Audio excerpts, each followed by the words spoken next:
मेहमान उठ चुके थे। पत्तलों पर खाना ज्यों को त्यों पड़ा हुआ था। चारों लड़के आंगन में लज्जित खड़े थे। एक दूसरे को इल्जाम दे रहा था।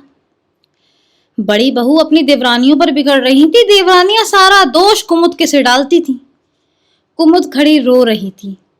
उसी वक्त फूलमती झल्लाई हुई आकर बोली, मुंह में कालिख लगी कि नहीं, या अभी भी कुछ कसर बाकी है? डूब मरो सबके सब जाकर चुल्लू भर पानी में। शहर में कहीं मुंह दिखाने लायक नहीं रहे। किसी लड़के के मुंह से जवाब न निकला। फूलमती और भी प्रचंड होकर बोली, तुम लोगों को क्या किसी को शर्म हया तो है नहीं? आत्मा तो उसकी रो रही है जिन्होंने अपनी जिंदगी घर की मर्जाद बनाने में खराब कर दी। उनकी पवित्र आत्मा को तुमने यूं कलंकित किया। शहर भर में थू थू हो रही है। अब कोई तुम्हारे द्वार पर पेशाब करने तो आएगा नहीं। कामतानाथ कुछ देर तक चुपचाप खड़ा सुनता रहा। आखिर झुंझलाकर बोला, अच्छा अब चुप रहो अम्मा। भूल हुई, हम सब मानते हैं, बड़ी भयंकर भूल हुई, लेकिन क्या उसके लिए घर के प्राणियों को हलाल कर डालोगी? सभी से भूलें होती हैं, आदमी पछता कर रह जाता है। किसी को जान से तो नहीं मारा जाता ना। बड़ी बहू ने अपनी सफाई दी। हम क्या जानते थे कि कुमुद से इतना भी काम ना होगा। इन्हें चाहिए था कि देखकर तरकारी कढ़ाव में डालती। टोकरी उठाकर कढ़ाव में डाल दी। अब भैया इसमें हमारा क्या दोष? कामतानाथ ने पत्नी को डांटा, तुम चुप रहो। इसमें न कुमुद का कसूर है, न तुम्हारा न मेरा। संयोग की बात है, बदनामी भाग्य में लिखी थी वह हुई। इतने बड़े भोज में एक एक मुट्ठी तरकारी कढ़ाव में नहीं डाली जाती, टोकरे के टुकड़े उड़ेल दिए जाते हैं। अब कभी कभी ऐसी दुर्घटना हो जाती है, पर इसमें कैसी जगहसाई और कैसी नाक कटाई। तुम खामखा जले पर नमक छिड़कती हो। फूलमती ने दांत पीसकर कहा, शर्म तो आती नहीं, शर्माते तो नहीं, उल्टे बेहयाई की बातें करते हो। कामतानाथ ने संकोच होकर कहा, शर्माऊं क्यों? किसी की चोरी की है क्या? चीनी में चींटे और आटे में घुन ये नहीं देखे जाते अम्मा? पहले हमारी निगाह न पड़ी, बस यही बात बिगड़ गई। नहीं तो चुपके से चूहिया निकाल कर फेंक देते, किसी को खबर न होती। फूलमती ने चकित होकर कहा, क्या कहता है? मरी चूहिया खिलाकर सबका धर्म बिगाड़ देता? कामता हंसकर बोला, क्या अम्मा पुराने जमाने की बातें करती हो?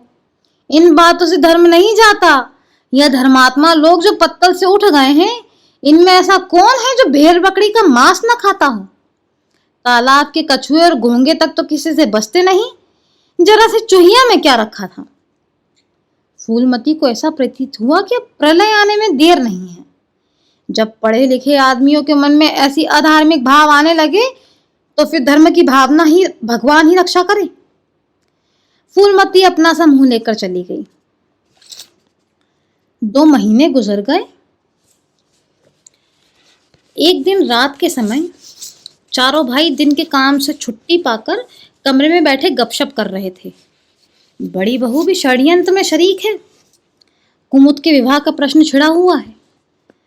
कामतानाथ ने मसनद पर टेक लगाते हुए कहा, दादा की बात दादा के साथ गई।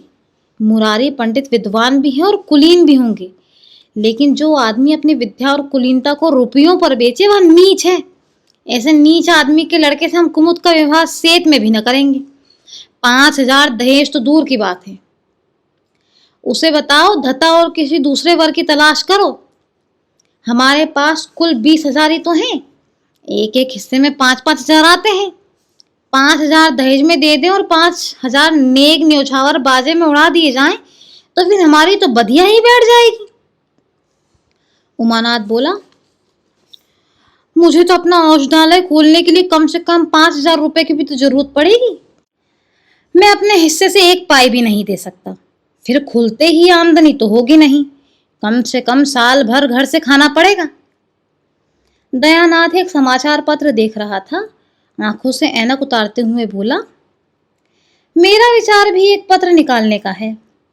प्रेस और पत्र में कम से कम 10,000 की कैपिटल चाहिए। 5,000 मेरे रहेंगे तो कोई ना कोई साझेदार 5,000 का मिल ही जाएगा। पत्रों में लेख लिखकर मेरा निर्वाह तो नहीं हो सकता ना। कामतानाथ ने सिर हिलाते कहा, अजी राम भजो, सेंत में कोई लेख नहीं छपता, रुपये कौन दे देता है तुम्हें?